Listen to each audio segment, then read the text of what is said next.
আসসালামু আলাইকুম প্রিয় শিক্ষার্থীরা, আশা করি সবাই ভালো আছো। আজকের ক্লাসের শুরুতে জানাই তোমাদেরকে স্বাগতম। তো গত ক্লাসটাতে আমরা রাদারফোর্ডের আলফা কণা বিচ্ছুরণ পরীক্ষা সম্পর্কে পড়েছিলাম এবং আমরা দেখেছিলাম যে সেক্ষেত্রে রাদারফোর্ড সাহেব তার বিখ্যাত আলফা কণা বিচ্ছুরণ পরীক্ষার যে ফলাফলগুলো পেয়েছিলেন সেই ফলাফলগুলো থেকে উনি পরমাণুর গঠন সম্পর্কে কিছু সিদ্ধান্তে উপনীত হয়েছিলেন। ঠিক আছে, তাহলে ওনার যে সিদ্ধান্তগুলো ছিল সেই সিদ্ধান্তগুলোকে নিয়ে উনি পরমাণুর গঠন সম্পর্কে নতুন কিছু প্রস্তাবনা বা মডেল প্রকাশ করেছেন, যে মডেল রাদারফোর্ডের পরমাণু মডেল নামেই পরিচিত। ঠিক আছে, তো আমার আজকের আলোচনার বিষয়বস্তু হলো রাদারফোর্ডের ওই পরমাণু মডেল এবং মডেলের থাকা কিছু ত্রুটি।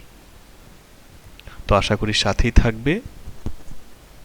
তো ছবিতে আমরা প্রথম যে ছবিটা দেখতে পাচ্ছি এক্ষেত্রে স্ক্রিনে, সেই প্রথম ছবিটা হচ্ছে সৌরজগতের।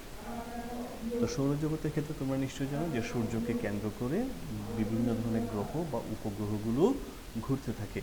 তো রাদারফোর্ড বলেছেন যে পরমাণুতে ইলেকট্রনগুলো নিউক্লিয়াসের চারপাশে এভাবে ঘুরতে থাকে। যেহেতু সৌরজগতের সঙ্গে পরমাণুর গঠনের অনেকটাই মিল পাওয়া যায়, সেজন্য উনি ওনার এই মডেলটার নাম দিয়েছিলেন সোলার অ্যাটমিক মডেল। তো আমরা চলো আজকের ক্লাসের শিখন ফলটা দেখে নিই। তাহলে আজকের ক্লাস শেষে তোমরা রাদারফোর্ডের পরমাণু মডেল বর্ণনা করতে পারবে এবং রাদারফোর্ডের পরমাণু মডেলের যে সীমাবদ্ধতা আছে সেগুলোকে ব্যাখ্যা করতে পারবে। তো রাদারফোর্ডের পরমাণু মডেলটা আমরা দেখিনি। প্রথমে এটার পরিচয়। তাহলে 1911 সালে বিজ্ঞানী রাদারফোর্ড তার আলফা কণা বিচ্ছুরণ পরীক্ষা থেকে যে ফলাফলগুলো পেয়েছিলেন সেগুলোর ভিত্তিতে সৌরজগতের সঙ্গে সাদৃশ্য রেখে ওনার পরমাণু গঠন সম্পর্কে মতবাদ উত্থাপন করেন এবং এই মডেলে প্রথম আমরা নিউক্লিয়াস সম্পর্কে ধারণা পাই বলে এই মডেলটাকে নিউক্লিয়ার মডেলও বলা হয়। আবার সৌরজগতের সঙ্গে মিল রেখে দিয়েছেন বলে এই মডেলটা সৌর মডেল নামেও পরিচিত। তাহলে এখান থেকে কিন্তু আমাদের অনুধাবনমূলক প্রশ্ন দিতেও পারে। তাহলে এই পয়েন্টটা তোমরা একটু মনে রাখবা যে তোমাদের প্রশ্নটা হয়তো এভাবে দিতে পারে যে রাদারফোর্ডের পরমাণু মডেলকে নিউক্লিয়ার মডেল বলা হয় কেন। তার উত্তরটা নিশ্চয়ই বুঝতে পারছো যে ওনার মডেল থেকেই প্রথম মানুষ নিউক্লিয়াস সম্পর্কে ধারণা পায়, অর্থাৎ পরমাণুর মধ্যে যে নিউক্লিয়াস আছে সেটা প্রথম উনি আমাদেরকে ধারণা দিয়েছেন, সেজন্য ওনার এই মডেলটাকে নিউক্লিয়ার মডেলও বলা হয়। ঠিক আছে, এই মডেলের আরেকটা নাম হচ্ছে সৌর মডেল, কারণ সৌরজগতের সঙ্গে এই মডেলের মিল আছে। তো আমরা এই মডেলের যে স্বীকার্য আছে সেই স্বীকার্যগুলো দেখে নিই। প্রথম যে কথাটা, সেই কথাটা দেখো, পরমাণুর কেন্দ্রে একটা ধনাত্মক চার্জযুক্ত ভারী কণা আছে, যে ভারী কণার নাম উনি দিয়েছিলেন নিউক্লিয়াস। তো আমরা রাদারফোর্ডের আলফা কণা বিচ্ছুরণ পরীক্ষা যখন করেছিলাম তখন সেক্ষেত্রে দেখেছিলাম যে তৃতীয়ত যে আলফা রশ্মি কিছু প্রায় 20,000টা আলফা রশ্মির মধ্যে একটা আলফা রশ্মি পরমাণুর কেন্দ্রে ভারী কিছু একটার সঙ্গে ধাক্কা খায়, যার সঙ্গে সংঘর্ষের কারণে আলফা রশ্মি আবার সোজাসুজি বিপরীত দিকে ফিরে এসেছিল এবং উনি ওই ভারী কণাটার নাম দিয়েছিলেন নিউক্লিয়াস। তাহলে পরমাণুর কেন্দ্রে যে ধনাত্মক চার্জযুক্ত ভারী কণাটা থাকবে তার নাম হচ্ছে নিউক্লিয়াস। এরপর দেখো, পরমাণুর প্রায় সবটুকু ভর নিউক্লিয়াসে থাকলেও পরমাণুর মোট আয়তনের তুলনায় নিউক্লিয়াসের আয়তন অতি নগণ্য। তাহলে আমি প্রথম কথাটাকে একটু ব্যাখ্যা করছি। পরমাণুর প্রায় সবটুকু ভর নিউক্লিয়াসে থাকলেও, অর্থাৎ পরমাণুর সবটুকু ভর নিউক্লিয়াসে কেন থাকবে? তো আমরা জানি পরমাণুতে প্রধানত 3 ধরনের স্থায়ী মৌলিক কণিকা থাকে: ইলেকট্রন, প্রোটন এবং নিউট্রন। তাই আমরা যদি পরমাণুর ভর হিসেব করতে চাই তাহলে অবশ্যই আমাদেরকে এই 3টা কণার ভর যোগ করতে হবে। অর্থাৎ ওই পরমাণুতে যতটা প্রোটন থাকবে বা যতটা ইলেকট্রন থাকবে বা যতটা নিউট্রন থাকবে সবগুলো ভর আমাদেরকে যোগ করতে হবে। কিন্তু তোমরা জানো যে একটা প্রোটন বা নিউট্রনের তুলনায় একটা ইলেকট্রনের ভর হচ্ছে অনেক কম, প্রায় 2000 ভাগ কম। সেই জন্য দেখা যায় যখন পরমাণুর মোট ভর হিসেব করা হয় তখন ওই ইলেকট্রনের ভরটাকে নগণ্য হিসেবে এটাকে বাদ দেওয়া হয়। শুধুমাত্র প্রোটন এবং নিউট্রনের ভরকেই পরমাণুর ভর বলা হয়। ঠিক আছে, এবং প্রোটন এবং নিউট্রন থাকে মূলত নিউক্লিয়াসে, তাই আমরা বলতে পারি যে পরমাণুর প্রায় সবটুকু ভরই নিউক্লিয়াসে কেন্দ্রীভূত থাকবে। ঠিক আছে, তাহলে এই কথাটা মানে বুঝেছি। এরপর আসা যাক, পরমাণুর মোট আয়তনের তুলনায় নিউক্লিয়াসের আয়তন অতি নগণ্য, অর্থাৎ একটা পরমাণুর মোট আয়তন যত হয় সে তুলনায় নিউক্লিয়াসের আয়তনটা খুবই কম। তাহলে হিসেব করে দেখা গেছে যে একটা হাইড্রোজেন পরমাণু, যেহেতু রাদারফোর্ড তখন শুধুমাত্র সিম্পল যে পরমাণুগুলো ছিল খুবই ছোট হাইড্রোজেন পরমাণু সেটি নিয়ে গবেষণা করেছিলেন, এবং তখন উনি হাইড্রোজেন পরমাণুর ব্যাস খুঁজে পেয়েছিলেন 10⁻⁸ সেন্টিমিটার, যেখানে নিউক্লিয়াসের ব্যাস হচ্ছে, অর্থাৎ হাইড্রোজেন পরমাণুর যে নিউক্লিয়াস আছে সেই নিউক্লিয়াসের ব্যাস হচ্ছে 10⁻13 সেন্টিমিটার। এখন আমাদের সামনে যখন ব্যাস বলা হলো যে 10⁻8 সেন্টিমিটার বা 10⁻13 সেন্টিমিটার, এগুলো আসলে কতটুকু ছোট সেটা আমাদের সাধারণত মাথায় আসে না। তো এটা একটু ব্যাখ্যা করার জন্য আমি তোমাদেরকে একটা উদাহরণ দিয়েছি, দেখো স্ক্রিনের মধ্যে দেখতে পাচ্ছ তোমরা। তো আমরা তো এখন যে কোনো কিছু নিশ্চয়ই জুম করে দেখি, তাই না? আমাদের এখন যে অ্যান্ড্রয়েড মোবাইল আছে সেই মোবাইলের সাহায্যে আমরা জুম করে দেখি। তো জুম করলে কি হয় যে ছোট জিনিসগুলো ধীরে ধীরে আমরা বড় করে দেখতে পাই। তেমনিভাবে যদি আমরা একটা কাল্পনিক অনুবীক্ষণ যন্ত্র নিই, তো তোমরা জানো যে অনুবীক্ষণ যন্ত্রের কাজ হচ্ছে কি ছোট জিনিসকে একটু বড় করে দেখানো, বিবর্ধিত করে দেখানো, এটাই হচ্ছে অনুবীক্ষণ যন্ত্রের কাজ। তাহলে আমরা যদি একটি কাল্পনিক অনুবীক্ষণ যন্ত্র নিই, যেই যন্ত্র যে কোনো বস্তুকে 10⁻13 গুণ বড় করে দেখায়, অর্থাৎ তার জুমিং পাওয়ারটা হচ্ছে 10⁻13 গুণ, তাহলে ওই কাল্পনিক অনুবীক্ষণ যন্ত্র দিয়ে যদি আমরা নিউক্লিয়াসকে দেখি, হাইড্রোজেন পরমাণুর নিউক্লিয়াসকে দেখি, তখন তার প্রকৃত ব্যাস যত তার 10⁻13 গুণ বড় দেখব আমরা, যে কারণে ওই নিউক্লিয়াসটা ব্যাস আমাদের চোখে ধরা পড়বে কত, দেখো তো 10⁻13 এর সাথে 10⁻13 গুণ বড়, অর্থাৎ এটাকে জুম করতেছি কতটুকু 10⁻13 গুণ, তাহলে যখন আমরা গুণ করব তখন তার মানটা পাবো 1 সেন্টিমিটার। ঠিক আছে, ওই একই অনুবীক্ষণ যন্ত্র দিয়ে যদি আমরা হাইড্রোজেন পরমাণুর ব্যাসকে দেখি, অর্থাৎ হাইড্রোজেন পরমাণুকে যদি দেখি, তবে হাইড্রোজেন পরমাণুর ব্যাস হবে, দেখো হাইড্রোজেন পরমাণুর ব্যাসটা ছিল কত 10⁻8 সেন্টিমিটার, সেটাকে যদি 10⁻13 গুণ আমরা বড় করে দেখি, তখন সেক্ষেত্রে আমাদের হাইড্রোজেন পরমাণুর ব্যাসটা আসবে 10⁵ সেন্টিমিটার। তো 10⁵ সেন্টিমিটার মানে হচ্ছে 1 কিলোমিটার। ঠিক আছে, তাহলে দেখো তুমি যদি নিউক্লিয়াসকে, যেহেতু আমরা নিউক্লিয়াসকে গোলাকার ধরে নিই, তাহলে নিউক্লিয়াসকে যদি আমি 1 সেন্টিমিটার ব্যাসের একটা বল ধরি, তাহলে হাইড্রোজেন পরমাণুর ব্যাস হবে 1 কিলোমিটার, অর্থাৎ 1 কিলোমিটার ব্যাসের একটা বৃত্তের মাঝখানে যদি তুমি একটা 1 সেন্টিমিটার ব্যাসের বল রাখো, সেটা যেরকম ছোট দেখাবে সেরকমই পরমাণুর মধ্যে নিউক্লিয়াসের আয়তনটাও সেরকম। ঠিক আছে, তাহলে পরমাণুর মোট আয়তন যত বড় সে তুলনায় একটা নিউক্লিয়াসের আয়তন অতি নগণ্য, খুবই কম। তা আশা করি বুঝতে পেরেছে এটা।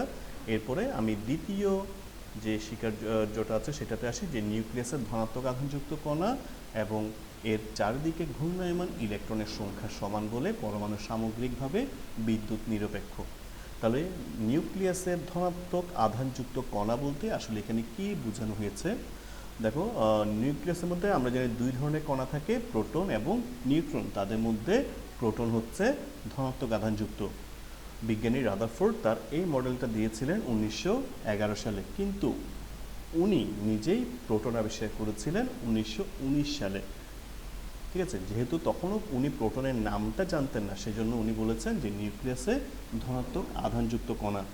তাহলে আমরা জানি যে একটা প্রোটনের চার্জ হচ্ছে +1, যদিও তার প্রকৃত মানটা হচ্ছে 1.6 × 10⁻19 কুলম্ব, কিন্তু আমরা আপেক্ষিক যে চার্জ, আপেক্ষিক চার্জটা ধরে নিই +1।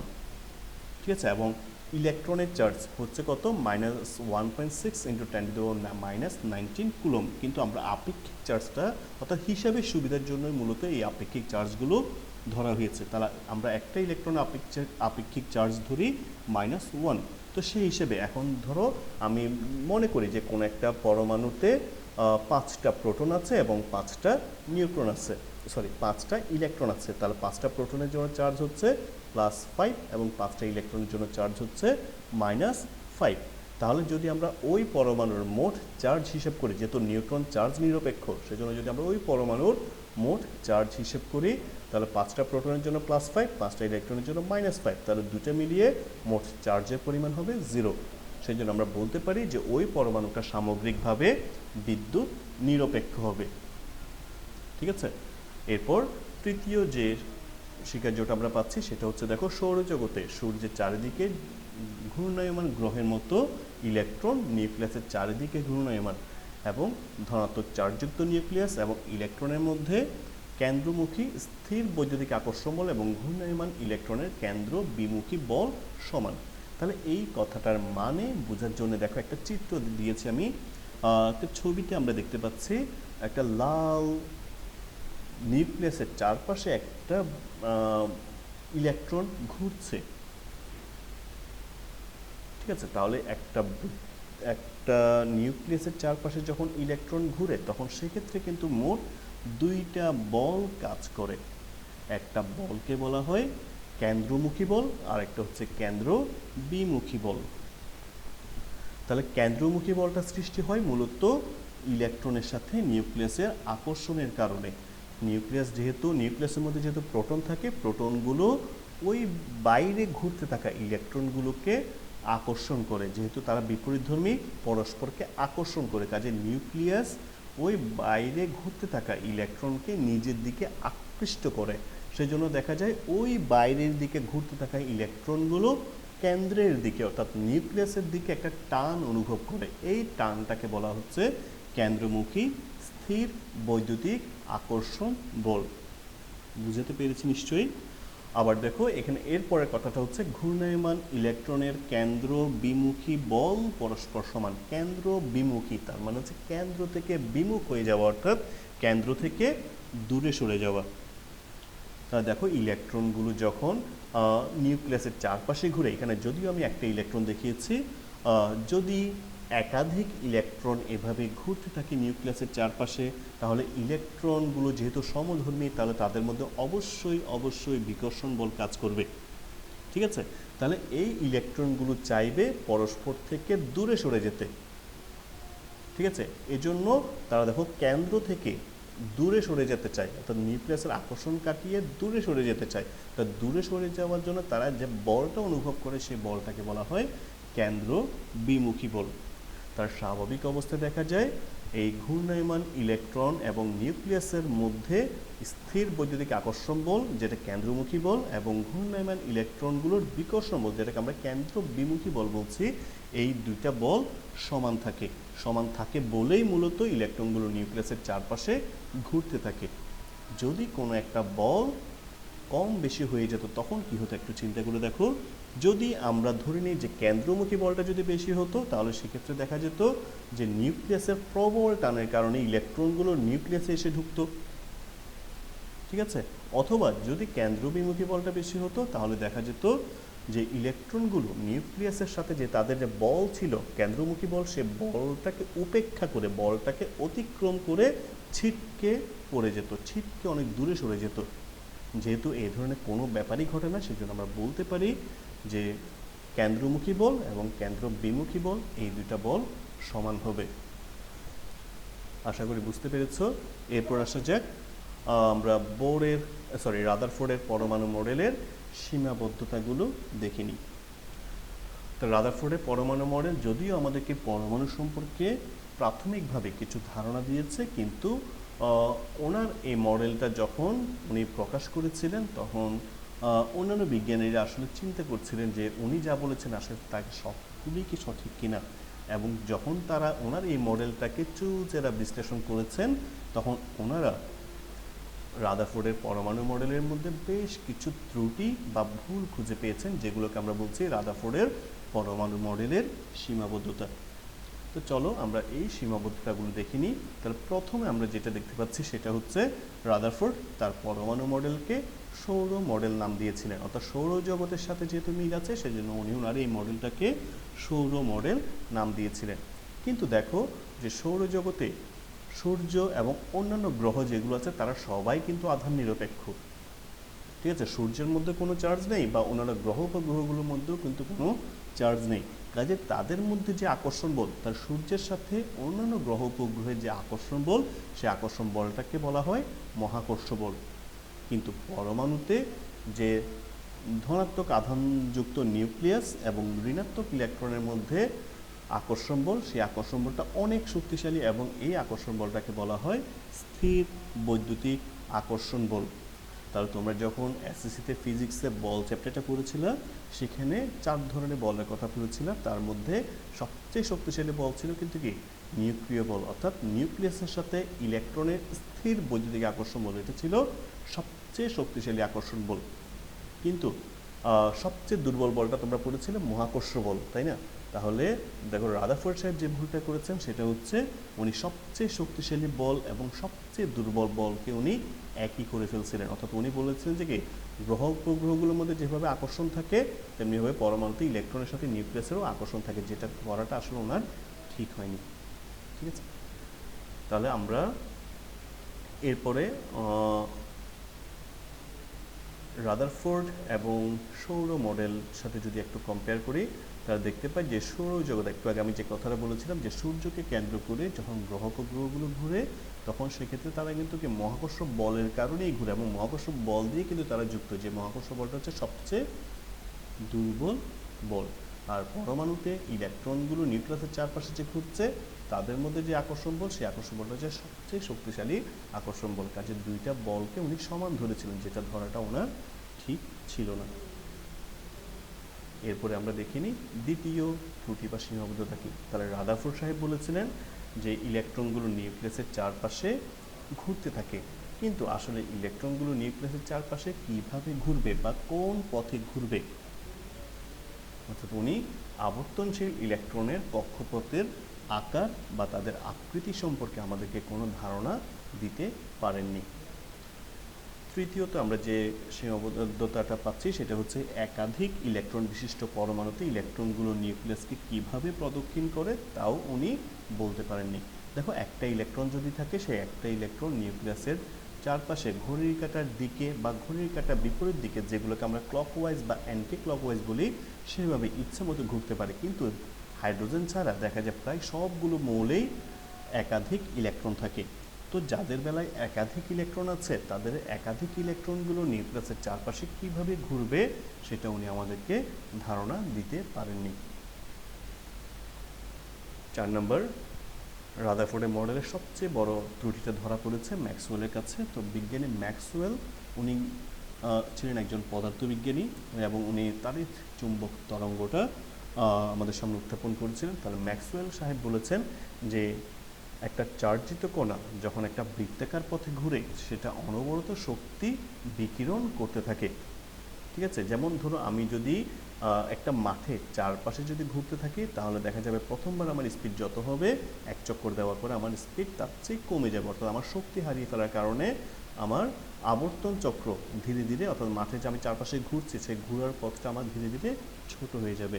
তাহলে একটা চার্জিত কণা যখন একটা বৃত্তাকার পথে ঘুরবে, তখন সেটা অনবরত শক্তি বিকিরণ করার কারণে ইলেকট্রনগুলোর আবর্তন চক্রটা কমতে কমতে নিউক্লিয়াসে এসেই পড়ার কথা। তা তোমার ছবিতে দেখতে পাচ্ছ যে একটা ঘূর্ণায়মান ইলেকট্রন, সেটা যখন ঘুরছে তার অনবরত শক্তি বিকিরণ হচ্ছে এবং শক্তি বিকিরণ করার কারণে তার কিন্তু আবর্তন পথ বা ঘূর্ণনের যে পথটা ছিল, সে পথটাও ধীরে ধীরে ছোট হয়ে যাচ্ছে এবং ছোট হতে হতে একসময় সেটা নিউক্লিয়াসে গিয়ে পড়ছে। কিন্তু আমরা জানি ইলেকট্রনগুলো কখনোই নিউক্লিয়াসে গিয়ে পড়ে না, বরং ইলেকট্রনগুলো নিউক্লিয়াসের পাশে ঘুরতে থাকে, যেটা বাস্তবে ঘটে না। ঠিক আছে, তাহলে কেন এটা হবে না সেটা কিন্তু বিজ্ঞানী রাদারফোর্ড আমাদেরকে বলতে পারেননি। এরপর সর্বশেষ, বিভিন্ন ধাতব লবণকে যদি উত্তপ্ত করা হয়, তাহলে যে রঙিন বর্ণালী সৃষ্টি হয় সেটা আমরা এই মডেল থেকে জানতে পারি না। অর্থাৎ আমরা যখন বিভিন্ন ধাতব আয়নের শনাক্তকরণ করি, আমরা কিছুদিন পর প্র্যাকটিক্যালে বিভিন্ন লবণের যে ধাতব আয়ন আছে সেগুলো শনাক্ত করার জন্য শিখা পরীক্ষা নামক একটা পরীক্ষা করব। তো সেই পরীক্ষায় দেখা যায় যখন আমরা বিভিন্ন ধাতব পরমাণুকে উত্তপ্ত করি, তখন তাদের ইলেকট্রনগুলো লাফ দিয়ে বিভিন্ন ধরনের উচ্চ কক্ষপথে চলে যায় এবং সেখান থেকে যখন তারা আবার শক্তি বিকিরণ করে, তখন সে বিকিরিত শক্তি আলো হিসেবে পাওয়া যায় এবং আমরা দৃশ্যমান আলোর মধ্যে কিছু বর্ণ দেখতে পাই। এক একটা ধাতুর জন্য এক এক ধরনের বর্ণ, এবং সেই বর্ণ দেখে আমরা বিভিন্ন ধাতুর আয়নকে শনাক্ত করতে পারি। তাহলে এই যে তাদের যে শক্তির বিকিরণ, উচ্চ শক্তি স্তর থেকে ইলেকট্রনগুলো যে শক্তি বিকিরিত করলো, বিকিরিত করে যে বর্ণ সৃষ্টি করছে, এই বর্ণগুলোকে বলা হচ্ছে বর্ণালী। ঠিক আছে, এক একটা ধাতুর জন্য যেহেতু এক এক ধরনের কালার পাওয়া যায়, সেজন্য এটাকে বলা হচ্ছে রঙিন বর্ণালী। তাহলে বিভিন্ন ধাতব লবণকে উত্তপ্ত করলে যে বর্ণালী সৃষ্টি হচ্ছে, সে বর্ণালীর কোনো ধারণা এই মডেল দিতে পারেনি। ঠিক আছে, তাহলে এগুলি ছিল রাদারফোর্ডের পরমাণু মডেলের মূল সীমাবদ্ধতাগুলো। বইতে তোমরা আরও কয়েকটা বেশি পেতে পারো, তবে এগুলো লিখলেই চলবে। তো আশা করি তোমরা ক্লাস লেকচারগুলো নোট করে নিয়েছো। তো তোমাদের পাশে থাকার জন্য অনেক অনেক ধন্যবাদ। আগামী দিন আবার দেখা হবে ইনশাআল্লাহ। সে পর্যন্ত ভালো থেকো এবং সুস্থ থেকো। খুদা হাফেজ।